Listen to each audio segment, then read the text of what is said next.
Да, обязательно. Я вам даже вот на примере психологии, когда студентам рассказываю о том, как зарождалась практическая психология у нас в Советском Союзе, как они все первые, правда, представители еврейского народа, иудеи, они большинство этой национальности были, но дело-то заключалось в том, что они получали образование первое в Германии, на немецком языке, в немецких университетах, в Германии сегодня говорили. Потом они вернулись сюда и стали создавать практическую психологию, когда психология это практически изучала проблемы промышленности, подготовки военных кадров. Вот эти данные все есть, и, к сожалению, о них очень мало известно. И вот я студентам, когда преподавал, это все рассказывал, даже лекцию мы однажды провели в нашем историческом музее у нашего университета, вот еще во втором корпусе. И ведь там были уникальные люди, личности, которые создали базу, первый опыт, все. И потом я смотрю, 37-й, 38-й, расстреляны. За что? Уникальные люди с уникальным жизненным опытом, с уникальными наработками, которые были признаны уже в Европе и в мире. И по всем видам наук ведь такое. И от того, что они сделали, ничего потом не осталось. И, соответственно, у них не было и научных школ, у них не было учеников, и в результате они не написали книги. Да, и вот это вот на все возьмите, конечно, это надо, это запомнить надо, и это знать надо. Но я теперь уже, знаете, честно говоря, думаю, а я не уверен, насколько тем, кто сейчас принимает организационные решения, я не говорю на уровне республики, к сожалению, я беру федеральный уровень, я смотрю, все куда-то постепенно уходит не в ту сторону. Как бы зачем мы будем вот это делать? Я не понимаю, куда мы идем. У нас идеология запрещена. С другой стороны, у нас опять патриотическое воспитание, да? У нас опять политика такая официальная, да, вот мы Россия, мы единая держава, мы сильные, государство никогда не ошибается, доверяй государству. Вот. А доверься государству, оно никогда не ошибается и не ошибалось. С другой стороны, когда говорят, что оно ошибалось, скорее всего, что-то там в рамке. Про репрессии, это скорее всего что-то наговаривают. Государство не могло ошибиться, это большая структура, она не может ошибаться. Когнитивный диссонанс, смотрите, в чем трагедия моя. Когнитивный диссонанс, то есть смещение всего. С одной стороны, на уровне президента идет осуждение Советского Союза, коммунистической идеологии, значит, опыта Сталина. И Ленин он осуждал. С другой стороны, да, почему тогда не делаете вот признание вот этим вот жертвам репрессий, да? А с другой стороны, почему тогда, если вы осуждаете сталинизм, то тогда, ну я понимаю, вы представитель госбезопасности, да, НКВД, КГБ, вот, да, органы. Да даже Бортников, директор ФСБ, осудил их. Осудил репрессии, даже сказал, что это хорошо. Тогда они чуждые нам. То есть, тогда давайте всем миром признаем это. Вывод из этого, как вы будете делать? Вывод не делается. Да, сейчас я опять смотрю, вчера я посмотрел в интернете, что готовится, по-моему, в Государственной Думе пересмотр вот того, что осуждено было ввод советских войск в Афганистан. Ага. Сейчас, говорят, готовится пересмотр, чтобы пересмотреть и сказать, мы в Афганистан войска свои ввели правильно. Думаю, если таким темпом мы пойдем, то очень скоро мы можем прийти к тому, что да, перегибы были, но в целом политика была правильная, и здесь остается ровно 2 шага до возвращения к этому инакомыслию, и в какой форме опять пойдет сейчас наказание инакомыслия в современном российском государстве. Официально признать диссиденты. Вы понимаете, да? Да? Какие параллели здесь можно проводить? Инерция идет. Но я думаю, потому что у нас граждан несколько десятков тысяч. И вот, а их количество не увеличивается, потому что, ну, эту тему вы уже ответили. Ну, Виктор Владимирович, а как вы считаете, такой немножко вас, ваш взлет, получается, прервал, как вы считаете, насколько важно для психологического развития человека посетить место вот массового захоронения, где под ногами лежат более 500 Я скажу, невинно наказанных? Сначала надо подготовить людей к этому. Потому что если просто вот современных школьников взять, повезти на военный мемориал, еще куда-то, вот смотрю, там в автобусы загрузили, путевку привезли, они там жуют, ходят, это не то. Профанация. Профанация. на эти места надо привозить уже тех, с кем проведены были уроки, показаны были кадры, подведены должны были быть подготовлены люди. Это вот знаете, как я к этому поисковому движению. Я сначала много лет с ними общался, рассказы были, потом я смотрел военные фильмы, кадры, фотографии, и потом я уже с большим трепетом ехал туда, в Зубцовку, когда они могут поехать уже. Да, и я ехал, говорю, ребята, здесь уже были бои, а здесь уже они лежат, а здесь еще наши были, немцев здесь не было. Понимаете, все, я уже был заведен, готов к восприятию этого. Вы уже мысленно были абсолютно в том времени. Абсолютно правильно, да. Так и здесь. Эмоциями все. А если нам эту работу подготовительную не вести, не объяснять, зачем это надо, ну он придет, он постоит, скажет, ну что здесь, да, пошли уже быстрее, холодно здесь. Поэтому надо готовить. Виктор Владимирович, а вот за камерой сидит 10 школьников, вот, ну, можно сказать, младших классов. Вы им как расскажете правду о репрессиях? Я вот сейчас не готов вам сказать, с какого возраста аккуратно об этом надо говорить. Сначала просто, ну это как вот ребенок когда-то же ведь узнает вот о смерти, что он когда-то умрет. Да? Это происходит где-то в возрасте 7-6 лет. Да? Потом ребенок узнает о том, что есть война.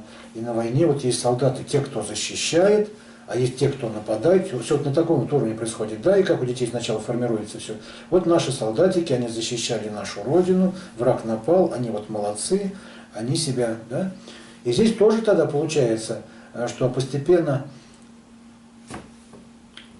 как подойти и сказать, а это кто? А почему? А это же свое государство. Получается, все не так просто, да. Значит, должен быть какой-то возраст и какая-то уже личность несколько созревшая, а это мировоззрение начинает формироваться приблизительно где-то 12, 13, 14 лет.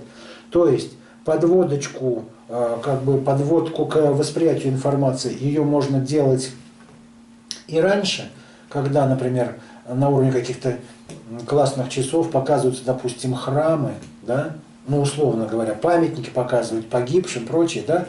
А вот это жертва репрессий. А что такое жертва репрессий? А мы с вами поговорим об этом, допустим, там, в следующем классе. Что вот вы знаете, что была гражданская война, вот люди воюют, они сталкивались друг с другом. Это всегда большое несчастье для страны, для государства, для людей. Ведь когда идут вот разговоры, там, гражданская война, вот когда начинается разговор о гражданской войне в каком-то классе, да, вот так, но теперь опять возникает вопрос. Это очень сложно. Почему? Я-то вырастал на мультфильме «Мальчишки-бальчиш», там, или там Гайдар, Тимур и его команда. И тогда было все очень честно, да? Белый и красный, четко, да? Контрастный, черный-белый. А потом выясняется, а там все не так, в общем-то, просто было. И вот здесь вот опять очень важна опять историческая правда. А как к ней подойти? Я просто понимаю, что надо быть очень аккуратным человеком и называть, что вот было плохо, расстреливали. Вот стоит у нас памятник возле 9-й школы. Продразверстка, Анна Лус, да? Погибли. Подлинную историю, когда начинают поднимать, говорят, вот крестьяне кулаки убили. А там подлинная история якобы была другая несколько. Крестьяне это враги, а те, кто пришли к ним отобрать их еду последнюю. Герои, да? А реальная правда, оказывается, была другая, что уже отдали, а там вернулись и еще раз, и уже у людей терпения нет. И оказалось в стране десятки миллионов врагов, совершенно которых нужно раскрестьянивать, расказачивать, лишать их религии, лишать их имущества. Как может быть десятки миллионов? Ну, поэтому люди, да, кто репрессирован, пострадал несправедливо. Масса ведь было священников расстреляно, масса было настоящих коммунистов, не тех, кто приходил в дом с револьвером «отдай последнее», а тех, у кого на уровне идеологии, когда мы должны идти первые и умирать первые, потому что вот у нас есть совесть. Вот я в этом смысле имею в виду. Не когда у меня партбилет, административный ресурс, то, что началось после хрущевского времени, а когда действительно... Как раз ценности гражданского общества для коллектива. Да, я себя отдаю, чтобы помочь вместе, чтобы нам безопасность общего. Идеального-то общества, его так ведь и не создали. Да, и в капитализме сейчас в этом я смотрю, я не хочу вот я как с 90-го его не принял, когда я смотрю вот это все, деньги, деньги, деньги, деньги. И когда я слышу, когда на Западе говорили, мы надеялись, что вы там возьмете все лучшее из вашей коллективистской системы, из нашей западной, а теперь все лучшее взял Китай. И Китай скоро будет сверхдержавой, самой мощной. А мы, где все это все начиналось? А мне вот обидно. Виктор Владимирович, у меня насчет 90-х теория, как сказать, понимание такое, что на самом деле это было большевистское правительство, которое называлось себя либералами. Потому что оно делало? Оно лишало права собственности, это к либерализму не имеет отношения, это имеет отношение к большевизму. Оно нарушало конкуренцию, да. Оно вводило монополии, раздавало людям своим. Это к либерализму не имеет отношения, это имеет отношение к большевизму. У всех в большинстве коммунистическое комсомольское прошлое. Это типично большевистское правительство, которое раньше называлось там одни идеалы, там общего коллектива, теперь либерализм, но к либерализму никакого отношения не имеет. Знаете, Владимир, я жалею, что у меня не сохранилась эта видеозапись. Одно из последних интервью Ролана Быкова. Вы, конечно, знаете его как актера и как режиссера. Режиссер «Чучело», Ролан Быков. И вот у него интервью незадолго от инфаркта, как известно, 60 с небольшим умер. У него... Это небезызвестно скандальный Андрей Караулов брал интервью, и вот он сидит, мне очень понравилось, Ролан Быков говорит, мне говорят, вот пойдем типа вот в политику, в партию, вступай. Он говорит, да я бы вступил, я бы пошел. 2000 год. Только, говорит, последние коммунисты лет 20 как назад как умерли, а первые демократы еще лет 20 как не появятся. Я эту фразу запомнил на всю жизнь. Вот у нас сейчас 2018 год. Вот про Ролану Быкову их еще не появилось, их еще нет. А все, что мы вот это имеем, называйте любые лозунги, как угодно называйте, но это все не то. Я как человек молодой и безответственный сказал бы ему, туда становись первым коммунистом или первым демократом, если ты гражданин. Ну легко давать советы великим людям. Но он заплатил за свои слова инфарктом. Он горел и делал свое дело. Поэтому тут к нему претензий нет. Да, он использовал... 2000 год – это такая граница, где, я должен вам сказать, очень много ушло людей, которых я называл моральными и нравственными авторитетами, которых хотелось бы слушать и по которым я и соизмерял свою жизнь. Дмитрий Сергеевич Лихачев, да, Лотман, Юрий Михайлович Лотман, Андрей Дмитриевич Сахаров, дальше вот Никулин, Матвеев, вот те, кто были актерами, да. А сейчас у нас голое поле, сейчас и слушать некого. А потом пошли, сейчас вот хорошо еще Жарес Алферов остался из того времени, у нас Нобелевский лауреат. Очень уважаю, что есть пока еще Юрский, Гафт пока еще жив. А вот на уровне как-то политиков и историков, честно говоря, не вижу. Хорошо, что в психологии есть Александр Григорьевич Осмолов, на мой взгляд. Хотя сейчас есть его страшные враги и противники, говорят, либерал от образования, там масса всего. Сейчас уже идет холодная гражданская война, интернет кипит опять. И я понимаю, что, к сожалению, лучшие моменты для подлинных реформ, они ушли. История циклична, мы возвращаемся опять на, например, патриотическую тему, говорят, мы начинаем входить опять в эпоху застоя. Мне очень грустно. В 1997 году Александр Григорьевич Осмолов, студентом психологического факультета МГУ, читал лекцию «Начало неклассической психологии личности». И он там произнес приблизительно следующее. Вот когда мне говорят, что все уже ушло в прошлое, авторитаризм, и ничему уже не повернуться, что мы вот строим демократическое общество, я говорю им, ой ли, не зарекайтесь, 97 год, сейчас 2018, как в воду смотрел. А у вас, как вам кажется, какие были самые лучшие психологи, ученые за всю вот в истории? Несколько хотя бы, которые вам кажется, это были гении непререкаемые. Здесь особенных ведь выводов-то нет. Дело в том, что все, что мы имеем сегодня здесь, это пришло к нам с Запада. А Запад – это несколько устоявшихся традиционных мировых школ. Это вот, как знаете, иконостас в церкви. Тут ни шаг влево, ни шаг вправо. Величины они мировые. Другое дело, что мне близко самому. Мне самому очень близко личность Виктора Франкла, основателя логотерапии, основатель гуманистической психологии, который прошел ад немецких концлагерей, выжил чудом, потому что ему бирочку санитар подменил. Считалось, что он погиб, умер, а он прожил там под другой фамилией. Вот он мне очень симпатичен. А так... Еще несколько фамилий. Еще несколько. Мне нравится женщина Карен Хорни. Умница большая, потому что вот это ее невротизация личности, то, что она написала о причинах возникновения психологических проблем в Германии начала 20 века, где-то в 1907 году вышла у нее статья «Невротическая личность». Я все это увидел точно, вот как мы на 100 лет от них якобы отставали. Через 100 лет я пришло в Россию. Это где-то был приблизительно 99-2000 год. Сейчас мы это уже проехали, это уже не актуально. Фрейда я гениальным не считаю, сейчас изменилось отношение. Считается, что это очень большая профанация. Дело в том, что подсознание существует, бессознательное существует. Открытие не его, а Йозефа Брейера. Это все давно известная история. Сама личность Фрейда очень мистифицирована, наукой там и не пахнет. Но надо отдать, что должна личность-то была неординарная. Юнг в этом смысле мне очень, гораздо более симпатичен. А вы в архетипах все-таки считаете, что это действительно реальность имеет? Я не могу на эту тему рассуждать, но во всяком случае что-то в этом рационально есть. Более убеждаемо, чем Фрейд с его либидозно-сексуальными проблемами. Вот это, мне кажется, это была какая-то навязанная обществу идея. Вот. Она еще была популяризирована на том, что там была вот, сексуальная революция, а точнее вот, как бы революция, связанная с свободными сексуальных отношений, и вот на этом он взлетел еще, потому что он очень на этом акцент делал. Эрих Фромм мне очень нравится, да, Карл Роджерс мне очень симпатичен, потому что был очень такой скромный. Альфред Адлер, умница, очень большой, все западный. Из наших, но здесь я не буду оригинальным, понятно, личность Льва Семеновича Выгодского, который выступал как бы противоположным началом Фрейду.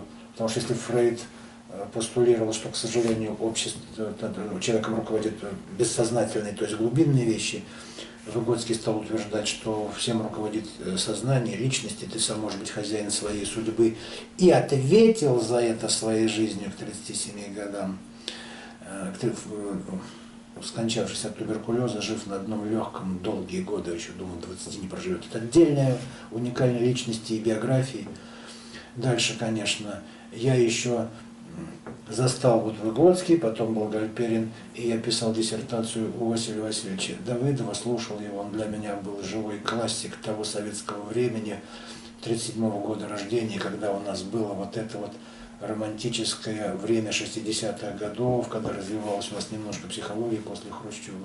К сожалению, его нет, в 1998 году он скончался от инфаркта. Вот это была та школа, мне очень глубоко симпатичная. Я сейчас не вижу. А Милтон Эриксон, как вам? Я биографию писал. Ой, ну что, его же мягкий гипноз, это же изумительные вещи, причем они работают. Да, конечно. Только... По сути, НЛП, она была во многом им, и еще навержение сатиры. Да, причем сейчас не особо признают НЛП, а оружие-то... Это тоже больше на пиаре было, чем... Кстати, вы лучше знаете. Есть или это больше, как сказать, больше такая маркетинговая схема, но глубинная вот... Не буду я вам вот здесь вот лукавить, не буду, да, потому что это, в этом надо разбираться, а я не специалист в этой области все-таки. А такой личный вопрос. С губой это у вас от ветра, от холода? Да, так точно. Потому что зрители видят, они же хотят все знать, им же все интересно. Еще такая проблема есть. Значит, у нас обнаружено только несколько мест захоронений жертв политических репрессий в Рамаданском районе у Чуфаровского монастыря и в Саранске, в лесу на юго-западе у Богоявленских родников. А есть еще несколько мест не раскопанных в Ардатовском в городе там, или в районе. В Саранске есть еще несколько мест, которых нашли, и пока искали, но пока не нашли. И для того, чтобы быстрее это нашли, конечно, нужно, все в архивах ФСБ есть, но они по причинам им убедительным, для меня неубедительным, это не открывают, хотя наверняка там это место есть. Но еще это приблизить, это обнаружение этих мест может увеличение количества, в том числе людей, занимающихся такой благородной профессией, как поисковое дело. И вот как вы считаете, как вот сделать так, это как раз касается в том числе вопроса, как увеличить гражданское общество в России, как увеличить количество людей, которые полюбят поисковое дело и будут вот так самоотверженно, как вы рассказывали, и своим временем, и деньгами, и своей жизнью частично, вот работать и жить поисковым делом, и тем приблизит вот исторические открытия. Это только, знаете, передается через присутствие в реальном деле, когда и то, если зацепит или не зацепит, тут не всех ведь цепляет. Как это у поисковиков происходит? Должно сначала случиться что-то в твоей жизни, например, нашли твоего родственника, да, установили, помогли, а ты его долго искал, и вдруг сбылось. Или когда люди побывали непосредственно, посмотрели, как это происходит, как это находится, почувствовали вот эту обстановку, среду. Через какие-то формальные вещи, через рассказы это не происходит. Эмоциональное заражение передается через только участие конкретно. Вот ты стоишь, вот раз ты увидел, ты нашел. Потому что вот я знаю людей, которые реально поехали, участвовали, нашли останки. Даже медальон нашли, сразу, с первого раза, именной подняли, а дальше больше не поехали, сказали, не мое. Поэтому здесь, понимаете, расширение. Я все-таки больше за качество, чем за количество. Потому что один, но живущий этим, как наш, допустим, командир Ворони, который живет этим круглосуточно, и вот весь только нацелен на установление имени, на розыск родственников, да, эти фанатики только и делают. А там здесь балласт не нужен. Потому что здесь хорошие команды из 3-4 поисковиков сделают гораздо больше, чем согнанные люди, 20 человек, немотивированные. Дайте им все, они будут сидеть, им туда не надо. Поэтому я скажу вам так. Здесь только... Вот эта загадка всегда для меня большая. Вот кто-то предмечивается на рыбалке, кто-то на охоте, да, кто-то на поиске. Что за психологические механизмы за этим стоят, я не знаю. Это большая загадка для меня до сих пор. Кто-то становится туристом, кто-то становится бардом, понимаете? Кто-то уходит в сторону религии. Мы вообще, говоря словами буддистов, мы современные психологи, о человеке знаем приблизительно столько же, сколько 4-летний ребенок о взрослом человеке. Так говорил глава буддистов, их сейчас Далай-лама. Я с этим согласен. Так что не ждите от нас много большего. Конечных ответов на да, вечный вопрос. Совершенно верно. А можно несколько слов о каске и о фляге, которую мы видим? Эту каску привез мне командир Алексей Кузнецов с одной из вахт. Их, этого добра, на местах боев в Зубцовском районе Калининской области, теперь Тверской области, этого добра там очень много. Потому что были страшные бои в 41-м. Вместе с носителями. Вместе с носителями, да. Вот. И он мне просто привез и подобрал, потому что поисковики очень часто их собирали и ими выкладывали контуры братской могилы. Вот. Конечно, это ад. Ну, а фляжечка, я ее из своего... А вот разорвано, это значит, что попало? Все, что угодно могло быть. Вот отсюда, видите, что это было. Либо через голову, либо она могла, лежать на земле.